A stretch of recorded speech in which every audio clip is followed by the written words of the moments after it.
Hello students, welcome to legal 6 law school. मेरा नाम है काशिफ खान और आज मैं आपके साथ डिस्कस करूंगा स्टेजेस ऑफ क्राइम की।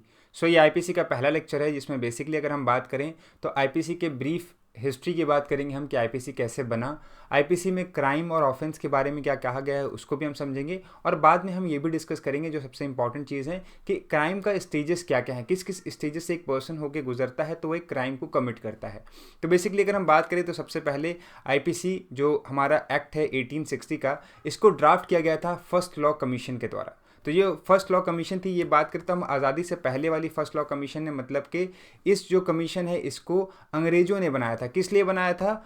हमारे ऊपर हुकूमत करने के लिए, हमारे ऊपर अपना लॉ चलाने के लिए, है ना। तो इसको बनाया गया था चार्टर्ड एक्ट 1833 के अंदर में, और ये बनाई गई थी 1834 में। ठीक है, इस कमीशन को बनाया गया। इस कमीशन को बनाने के बाद इस कमीशन के जो चेयरमैन थे वो थे लॉर्ड मैकॉले साहब, जिनको आईपीसी का ड्राफ्टर भी कहा जाता है कि आईपीसी को ड्राफ्ट किसने किया था, तो लॉर्ड मैकॉले साहब ने आईपीसी को ड्राफ्ट किया था।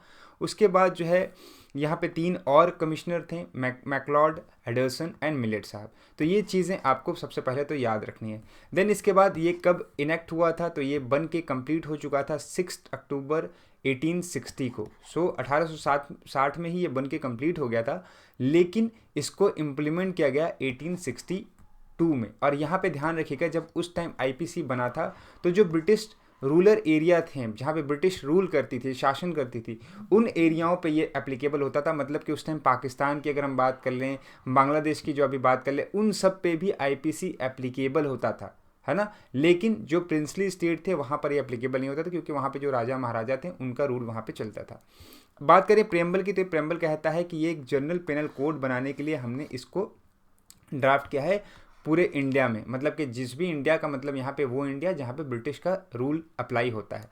यहाँ पे हम बात करें तो सेक्शन कितने हैं, तो सेक्शन 511 हैं टोटल इसमें, और इसमें अभी 23 चैप्टर्स है। इन 23 चैप्टर्स के अंदर ही आपके सारे सेक्शंस को छोटे कम ज़्यादा करके यहाँ पे किया गया है। यहाँ पे एक छोटी सी बात मैं आपको और बताना चाहूँगा कि आईपीसी का जो सबसे छोटा चैप्टर है वो है आपका चैप्टर 23, जो कि बात करता है अटेम्प्ट की 511, जिसके अंदर सिर्फ और सिर्फ एक सेक्शन है। सबसे बड़ा चैप्टर हम बात करें तो चैप्टर है 17 आपका, जो ऑफेंस अगेंस्ट प्रॉपर्टी की बात करता है। तो ये कुछ बेसिक इन्फॉर्मेशन है जो आपको आईपीसी के बारे में मालूम होनी चाहिए अगर आप आईपीसी भारतीय दंड संहिता पढ़ने जा रहे हैं तो। ठीक है, आगे बात करें हम लोग क्राइम की और ऑफेंस की डिफिनेशन की, तो बेसिकली हमें पता है कि ऑफेंस से डील करता है हमारा आईपीसी। क्राइम जनरली वो सारे एक्ट होते हैं जो सोसाइटी में गलत माने जाते हैं। सोसाइटी में बहुत सारे रूल्स एंड रेगुलेशन होते हैं जिसमें लोग जो है चीज़ों को गलत मानते हैं। लेकिन वहीं अगर हम बात करें तो आईपीसी की, तो आईपीसी किससे डील करता है? ऑफेंस से डील करता है। इसकी डिफिनेशन बताता है। क्राइम की डिफिनेशन कहीं भी आपको नहीं मिलेगी, लेकिन हमें हमेशा stages of crime, elements of crime ऐसे करके पढ़ना है। तो क्राइम क्या होता है? क्राइम मतलब कि सोसाइटी में बहुत सारी जो बुरी चीज़ें हैं उसमें से एक बुरी चीज़ें हैं, ये कोई एक्ट है, कोई बिहेवियर है ह्यूमन बीइंग का जो कि सोसाइटी इन जनरल या फिर अदर पर्सन को हार्म काउज करता है ना, उनको नुकसान करता है। स्टीफन और ब्लैकस्टोन ने इनकी डिफिनेशन दी है, इसको आप पढ़ेंगे तो जनरल आपको ये चीज़ समझ में आ जाएगी। बेंथम ने ऑफेंस की डिफिनेशन दी है। बेंथम ने कहा है कि कोई भी ऑफेंस वो होगा जो कि लेजिस्लेचर ने आपको प्रोहिबिट किया है करने से, क्योंकि गुड बिहेवियर और बैड रीज़न की वजह से। मतलब कि सोसाइटी में अगर आपको चलना है तो कुछ पर्टिकुलर चीज़ें जो है आपको माननी पड़ेगी। इन सारी चीज़ों को मानना है। अगर आप करते हैं उन सारी चीज़ों को, नहीं मानते हैं उन सारी चीज़ों को, तो फिर उस सिचुएशन में आपको पनिश किया जाएगा। तो जो भी चीज़ें हमने लेजिस्लेचर के थ्रू डिसाइड कर दी वो चीज़ आपका हो जाएगा ऑफेंस।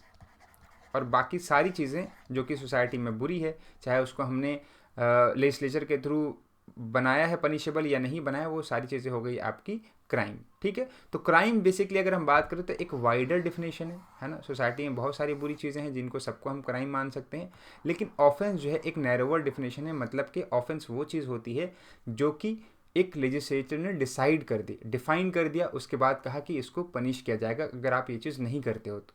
ठीक है, तो सेक्शन 40 आईपीसी का डिफाइन करता है ऑफेंस को। ये कहता है कोई भी ऐसी चीज़ जो कि पनिशेबल है बाई आईपीसी या स्पेशल लॉ या लोकल लॉ।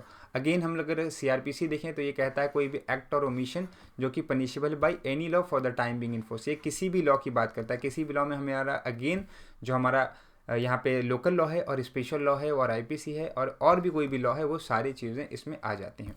सो सीआरपीसी 2N में डिफाइन करता है और आईपीसी जो है सेक्शन 40 में डिफाइन करता है। तो इन सारी चीज़ों को अगर हम देखें तो यहाँ पे हमें एक चीज़ पता चलती है, वो चीज़ क्या, कि ऑफेंस को हमेशा लेजिस्लेचर का बैकअप मिला होता है, मतलब कि लेजिस्लेचर की तरफ से उसको डिफाइन किया जाता है।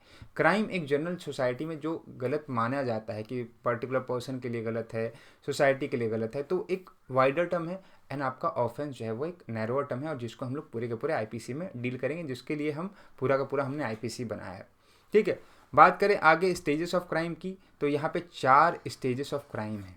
कौन कौन से? पहला आपका इंटेंशन, दूसरा प्रिपरेशन, तीसरा अटेम्प्ट और चौथा कमीशन। अब इन स्टेजेस को मैं, जो हमारे एस्पायरेंट्स हैं, बेसिकली जुडिशियल एस्पायरेंट्स कह लें या किसी भी आप कम्पिटिटिव एग्जाम के एस्पायरेंट्स कह लें, उनके एग्ज़ाम के पैटर्न के हिसाब से मैं समझाता हूँ। जैसे कि आपने पहले किसी एग्ज़ाम को देने के लिए ये सोचा, तो ये आपका इंटेंशन हो गया कि मैं इस एग्ज़ाम को क्वालिफाई करूँगा। फॉर एग्जांपल के तौर पे जुडिशरी के एग्ज़ाम को क्वालिफाई करूँगा, तो आपने यहाँ पे एक इंटेंशन बनाई। दूसरा, आपने उसके लिए प्रिपरेशन स्टार्ट किया, आपने उसका सिलेबस उठाया, आपने उसके लिए बुक्स उठाई, आपने उसके लिए कोचिंग ज्वाइन करी, नोट्स उठाए, सारी चीज़ें आपने उठाई, आपने उसका प्रिपरेशन करना, पढ़ना वगैरह स्टार्ट कर दिया। आपने उसका फॉर्म भी भर दिया, ये भी आपका प्रिपरेशन है। आपका अटेम्प्ट कब आएगा? जब आप उसका प्री एग्ज़ाम देंगे, या कोई भी उसका जो एग्ज़ाम होता है, पर्टिकुलर एग्ज़ाम होता है, वो एग्ज़ाम आप देंगे। ठीक है, प्री हुआ, मेंस हुआ, इंटरव्यू हुआ, तीनों आपने क्लियर किया, लेकिन फाइनल जो हमारा इंटरव्यू था उसी में मान लीजिए अगर आप फेल हो गए, ठीक है, इंटरव्यू में आपका सिलेक्शन नहीं हुआ, तो ये तीनों स्टेज क्या होंगी? आपकी अटेम्प्ट काउंट की जाएंगी, है ना। लेकिन जैसे ही आपका इंटरव्यू क्लियर हो गया, आप जज बन गए, तो क्या होगा? आपका वो कमीशन हो जाएगा, है ना, कि आपने जो चीज़ सोची थी, जिसके लिए प्रिपरेशन करी थी, जिसके लिए अटेम्प्ट किया, और उसको फाइनली आपने कंप्लीट कर लिया।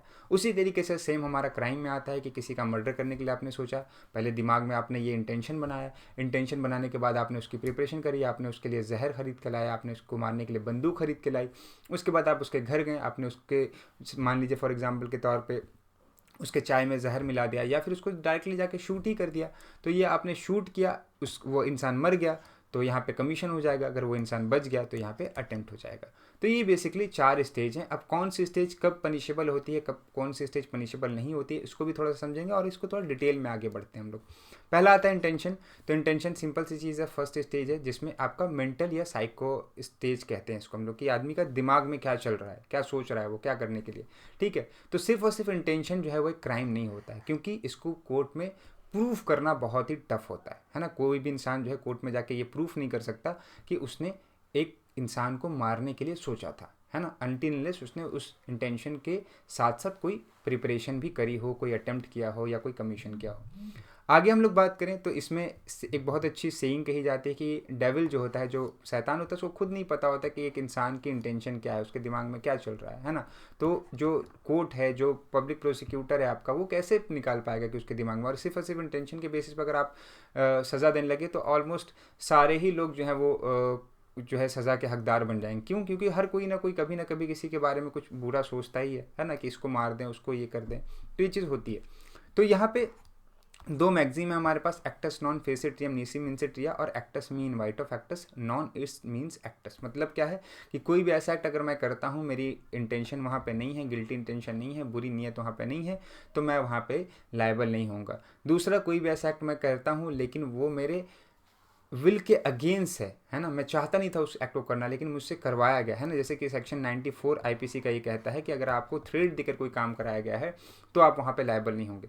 तो इन दोनों सिचुएशन में मेरे विल के अगेंस्ट अगर काम कराया जा रहा है, मेरी इंटेंशन नहीं है उस काम को करने के लिए, तो I will not be liable. और इसी के ऊपर बहुत बड़ी डिबेट हुई थी जब आईपीसी को ड्राफ्ट किया गया था, कि हर क्राइम के लिए हम क्या इंटेंशन को ज़रूरी रखें, या फिर जो है हम इंटेंशन को पर्टिकुलर सेक्शन में डालें। तो अगर आप देखेंगे आईपीसी में, तो हर एक पर्टिकुलर ऑफेंस को देखिएगा कि इंटेंशन किस तरीके की होनी चाहिए, डिसऑनेस्ट होनी चाहिए, नॉलेज होना चाहिए, क्या होना चाहिए, वो सारी चीज़ें स्पेसिफिकली उस पर्टिकुलर ऑफेंस में दी गई है कि कोर्ट जो है उससे अपना ड्राइव कर सके।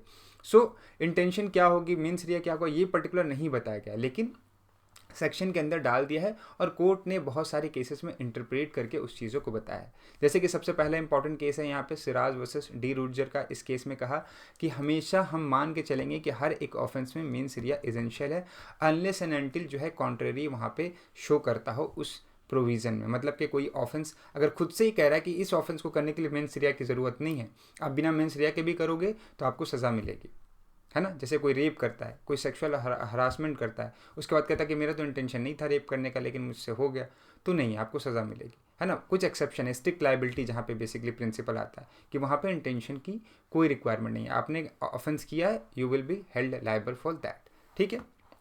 नेक्स्ट अगेन हमारे पास वैसे ही और भी बहुत सारे केसेस हैं। आर वर्सेस प्रिंस का केस है जिसमें कोर्ट ने जो है दो जो पॉइंट है उसके ऊपर डिस्टिंक्शन बताया था। कौन सा पॉइंट है? मालम प्रोहिबिटम एंड मालम इनसे।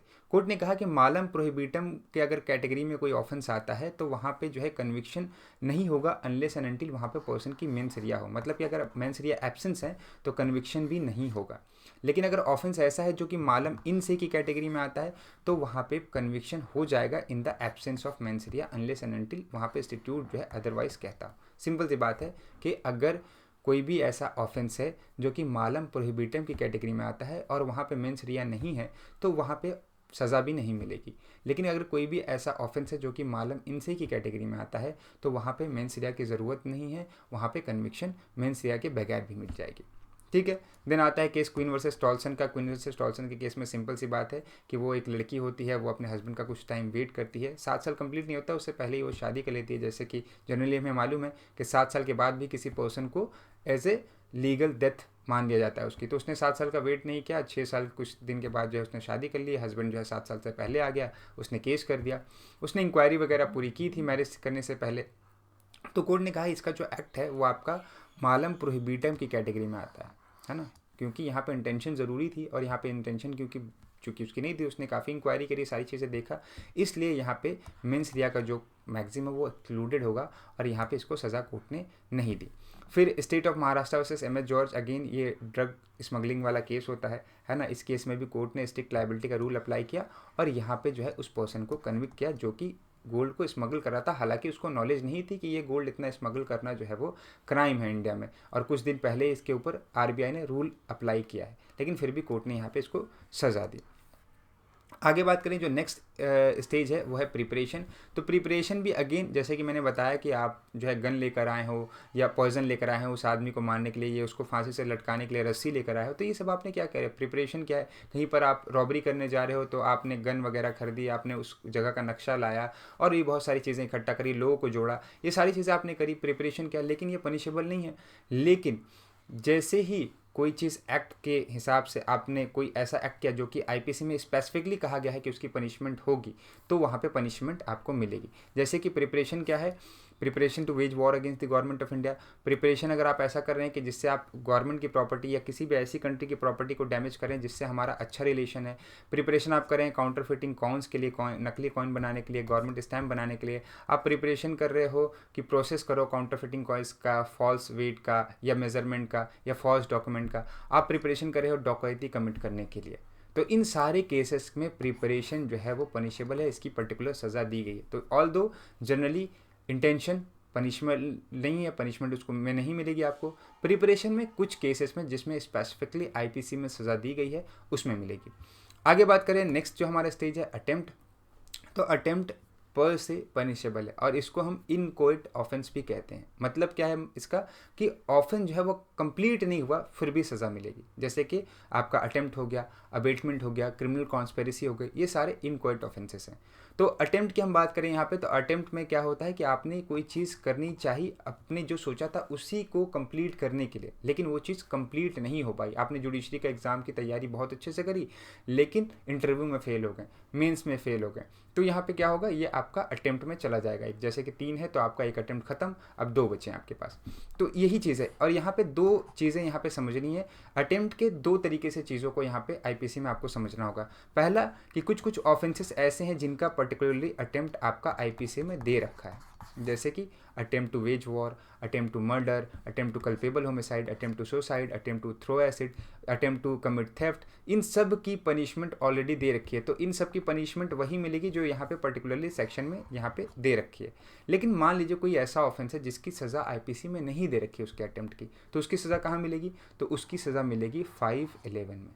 ठीक है, कितनी मिलेगी, जो भी उस ऑफेंस की सज़ा होगी उसकी हाफ।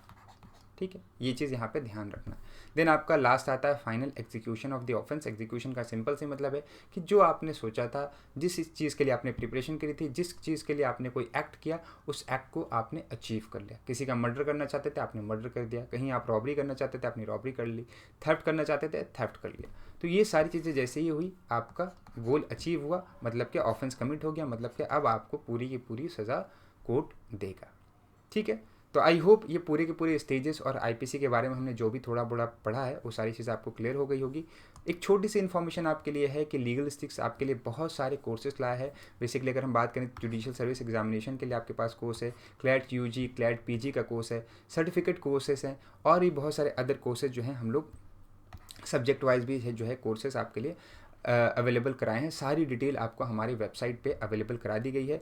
मोर डिटेल के लिए आप हमें कॉल कर सकते हैं, आप हमें ईमेल कर सकते हैं, और भी अदर जानकारी हो तो आप हमें डायरेक्टली कमेंट बॉक्स में भी यूट्यूब चैनल के बता सकते हैं। सो मिलते हैं ऐसी इंपॉर्टेंट वीडियो के साथ। अपना ख्याल रखिएगा और हमें हर सोशल मीडिया पे फॉलो करिएगा ताकि आपको सारी इंपॉर्टेंट लीगल अपडेट जो है वो मिलती रहे। Good bye, take care and bye bye.